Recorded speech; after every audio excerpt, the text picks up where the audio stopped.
Okay, so may as well kick this thing off. I know there's some people we're expecting in the front row, but when they show up, they show up. Okay, so I am the Dark Tangent, and welcome to my party. $33. So the 33rd iteration of DEF CON in Vegas. We did a couple of shows overseas in Beijing, and COVID pretty much put an end to that. So really we've done more than 33 shows, but these are the main events. These are the big deals. So I want to welcome you. I want to see by a show of hands, how many people, is this your first con? Right, like all of you, mostly. Right on. So this is the thing, right? Constant renewal, constantly bringing new people in, and we try to just make it very welcoming for people to come into DEF CON and leave DEF CON. It's like a life journey. People, the Black Hat conference emerged out of DEF CON. And what we find now is people will enter the scene, they'll enter the community, they'll come to DEF CON for a while, then they'll get jobs, then they'll have professional careers, then they'll go to Black Hat. And then they'll want to know what the young generation, what other people are doing, or they'll come back to DEF CON to try to rekindle their sort of creative spark. And it's a circular balance between sort of hacker and InfoSec. And at DEF CON, we are a hacker conference. Hacker conference, right? We are not an InfoSec conference. And people wonder what's the difference between the two. I say, well, we have to be a hacker conference because InfoSec conferences didn't exist when we started. So there was nothing to imitate. But we are all about the joy of discovery, breaking things, fixing things, understanding what the technology can really do. I think there's a certain masochistic group of attendees that really love showing the manufacturer, that they can make their car do things the car was never designed to do. The Xbox do things it was never designed to do. And they push the technology, and they understand the technology sometimes better than the people who made it. And I think that's the hacker mentality. So if that's what you've signed up for, you're in the right place. The second thing we are, yay!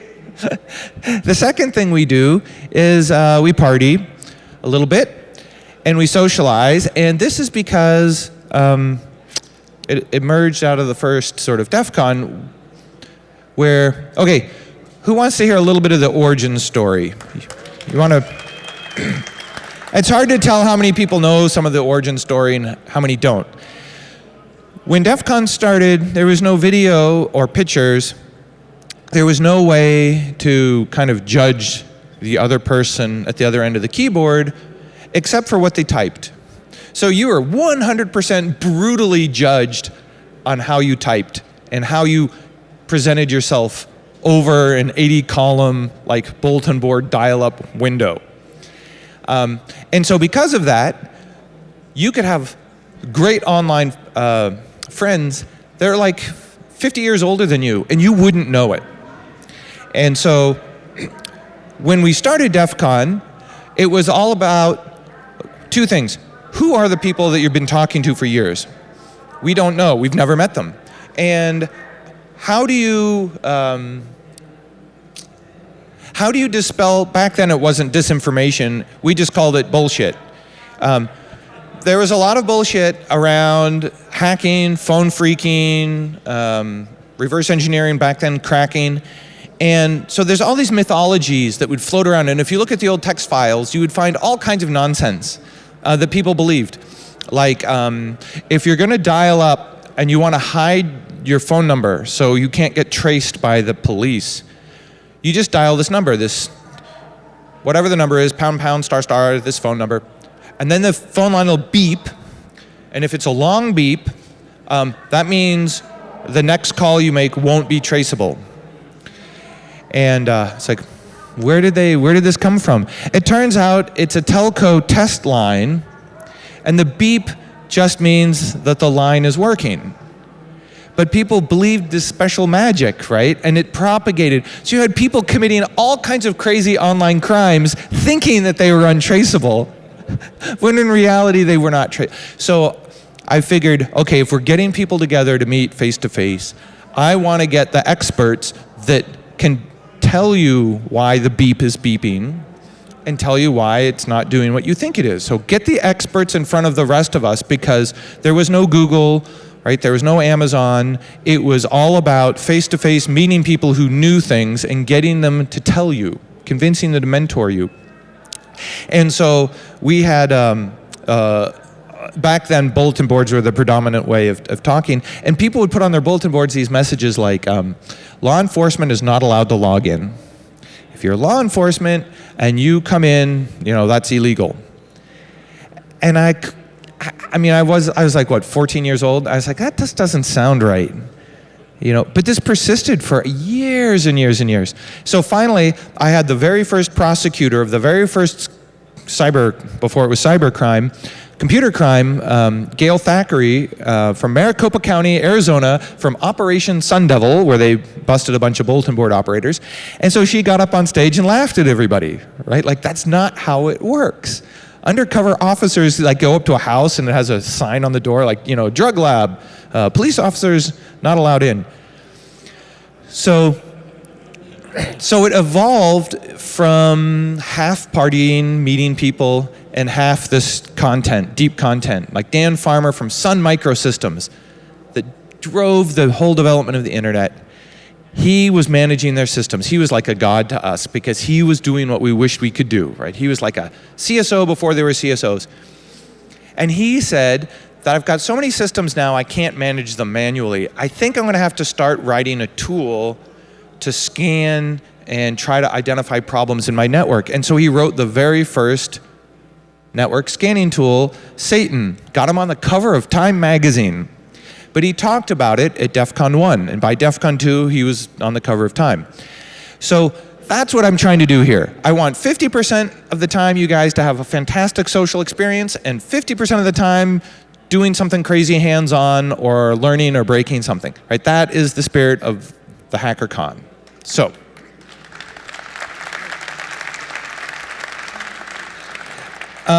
one of the things we do is we try to have,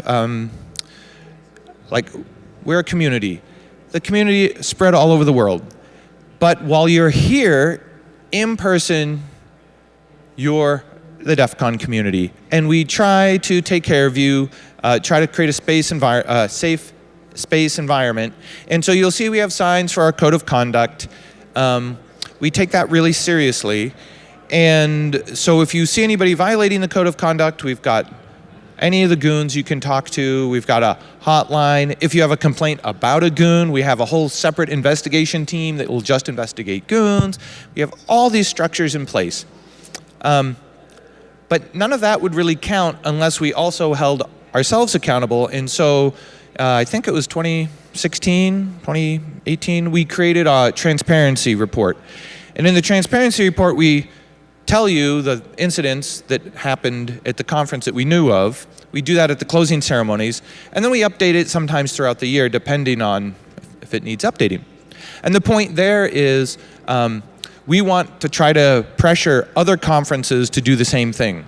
I want to see this hacking community hold each other accountable for bad behavior, toxic behavior, and just basically make it a safe place to go and hack shit.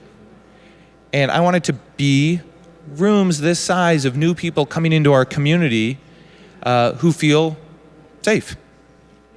Okay, because there's plenty of things you can do here that are not safe. And the other thing is I want to thank, you see the goons, you see what we call the creators, the people that run the contests, the villages, the events. DEF CON is essentially, around DEF CON 3 or 4, we started to become what became known as a meta conference. We are a conference of conferences now, right? We're a con of cons. There are almost 1,700 people providing content, contests, events, DJs, artists, musicians, right? There's 700 goons making this happen. There's like almost 2,300 people making this happen. And none of this would be possible without their help. So I just want to give them a shout out, thank them for making this happen.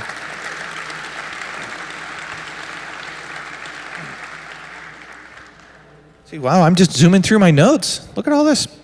The other thing is, it turns out what we do here is of interest to governments and companies. And I didn't fully realize that because I thought we were having a party. You know, I thought we were showing off for each other. And it must have been around DEF CON. We were at the Alexis Park. It must have been around DEF CON 7. We'd, for those of you who don't know, who's played Capture the Flags contests or anything? Okay, so we invented Capture the Flag. DEF CON invented it probably by accident, probably around DEF CON 3. It really started rolling around DEF CON 4. And it was really, we had a network, and of course people fuck with each other on the network. And then the network becomes unusable.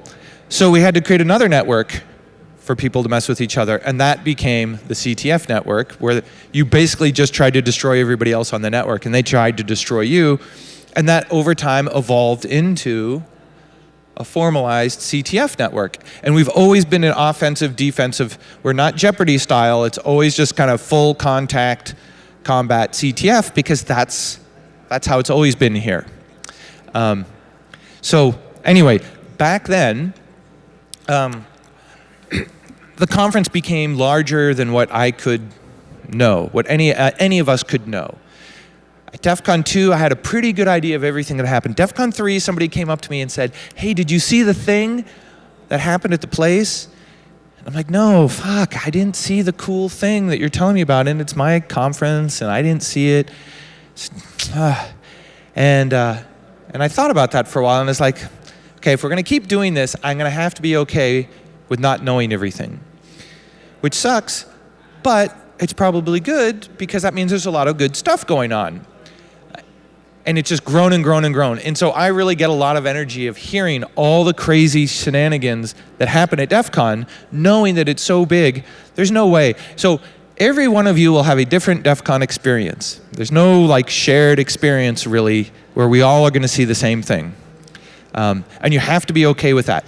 The other thing you have to realize is, we have the saying, DEF CON is what you make of it. And it sounds really cliche, but the idea there is, some of you are super introverts. Some of you are super extroverts. Some of you will want to be hands-on. Some people only want to sit in talks the whole time. Right? You get a different experience depending upon where you're sitting. There is no correct way to experience DEF CON. And because so many new people come and people go, and the community is constantly finding something new and shiny, you might have noticed there's this thing called AI, and people are really obsessed about it right now. You know, in the past it was everything else. It was Wi-Fi, it was cloud, it was aviation, it was physical access controls, it was implantable medical devices, it was lock systems, it's always changing. Smart cars. So people will come up and say, you know, DEF CON's just not what it was 3 years ago, man, I really miss that. Yeah, me too. But that was 3 years ago. We're here today, right? The world moves on. I'm sorry, I can't freeze the community, I can't freeze the universe in carbonite, and we just get to relive the old hits of the 80s over and over again. We have to move on. So if you see something, this is a reflection of what's going on in the community. There's like maybe 25,000 of us here, 26,000. Like, this is what's going on in the world. And if you don't like it, change it. But I can't change it for you. Sorry, right? We're in this together. It's not up to me to control. So I've got, I don't know, who's giving me the hand size? 5 minutes. I got 5 minutes. Okay, so it's DEF CON, around 5 or 6. We're at the Alexis Park, and it's Capture the Flag. Capture a Flag's a thing now. There's people at tables, they're hacking up a storm. And I'm sitting there looking around, and I see this guy. They're at a table, the team's hacking away, and there's some rando standing behind him. There's two randos, but basically I was focused on one rando, and he's standing behind him, and they're trying to see what they're typing on their screens. and he's got like yellow Post-it notes. And I'm not kidding you. He had yellow Post-it notes and a big black Sharpie. And he would see what this team's doing. He's taking notes, and then and pretty soon his whole body was covered in Post-it notes of all these details that he saw on the other people's screen. And I was like, what the hell is going on here? They're trying to figure out like what this team's doing. They're not cheating. They're not from the other team, though that would be a good hack. But by the time you get the data to the other team, like the hack has moved on. So I kind of back up, and I'm now at the edge of the room, and I'm just trying to take in like, okay, what's happening here? Like taking in the whole CTF hacking zone. And I look over, and there's another guy against the wall. And I'm like, hey, what's going on? It's like, hey, end of the con. Con is over. We have this thing called I spotted the Fed, I am the Fed. That guy comes up to me and says, hey, I'm a Fed. You didn't spot me. I'm like, who are you with? And he's like, oh, Defense Intelligence Agency. I'm like, DIA? Don't you guys like count phone books in Russia or figure out like how many toaster ovens are being made in China? Like not going to hacker conferences in Las Vegas. And he goes, no, what I'm trying to do is figure out if other nation states or crime groups are here trying to recruit hackers. It's like, oh, that's interesting. How you do that? Like, how can you do that? And he's like, oh, well, what you do is you stand at the edge of the room and you watch for other watchers. So, oh, fascinating. So over time, you have enough of these stories build up. What's this? Hey, Jeff, can you ask if anyone owns this piece of luggage? This piece of luggage. Raise your hand. Does anybody own this? Going once? Going twice? Okay, take it away. Security has been called. Okay, I'll be over here. Welcome to DEF CON. So it turns out that governments and other companies are really interested. All the people in the front row start leaving. Are really interested in what we're doing. And it turns out that what we do here, what we think we're doing, we're having fun and we're taking things apart and we're showing off for our friends and we're doing great talks. It turns out that's really valuable to some people. Some people use what we do here as a crystal ball. They try to look into our crystal ball and they try to understand where things are going. If this is interesting to us now, maybe this is interesting to governments or businesses tomorrow or a month or a year from now. Oh, that's interesting. I'm not a government or a company, so I wouldn't see it that way necessarily, but I could see how they could find what we do useful. Fast forward, DARPA held the Cyber Grand Challenge. AI machines, but back then it wasn't called AI. Automated reasoning systems, attacking automated reasoning systems, and they millions and millions of dollars spent by DARPA to try to figure out what the current state of the art is. Wow, they did that at DEF CON. The US Air Force came, they wanted to teach hackers, or have hackers learn how to hack satellites. This is the Air Force wanting us to teach hackers how to hack satellites. And I asked, why? Why would you do that? I mean, that's cool, but why? And they said, well, I am certain my vendors, my suppliers, are selling me insecure equipment. And I want to bust them. I want to show them that this stuff can be hacked by just random people and not just nation states. So I want you to hack all this aviation stuff, and I want you to get better at it, and then I want to create an ecosystem of people who can hack aviation and satellite stuff, so it all gets better for everybody. So my work can become easier. And so, in the end, the last year of Hackasat, they launched a satellite. Air Force launched a satellite that we hacked in orbit. The winning team was from Italy, M. Hackeroni, and it became a global thing. It went from nobody learning how to hack satellites to an Italian team kicking ass, right? So you might think you're doing something useless, and it may turn out to be incredibly valuable. And so I just want to close on this comment that DEF CON is going global again.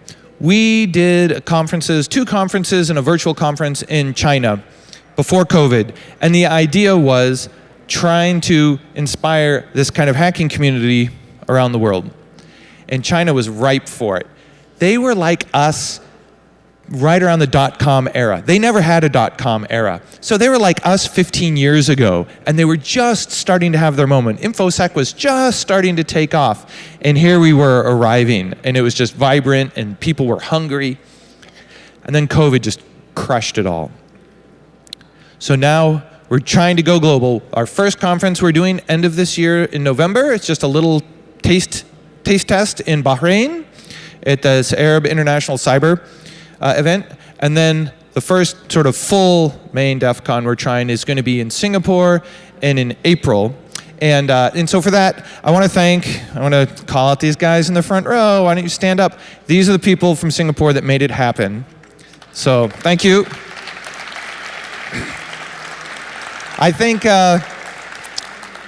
we're at a moment again where what we're doing is becoming very important globally, especially with the changes coming about through AI. And I think the better informed we are and the better we can inform governments, the better we'll be prepared for the uncertainties, the chaos, the unpredictable future. The only way we can manage it, these kind of challenges, I believe, it's through community and it's through awareness and education.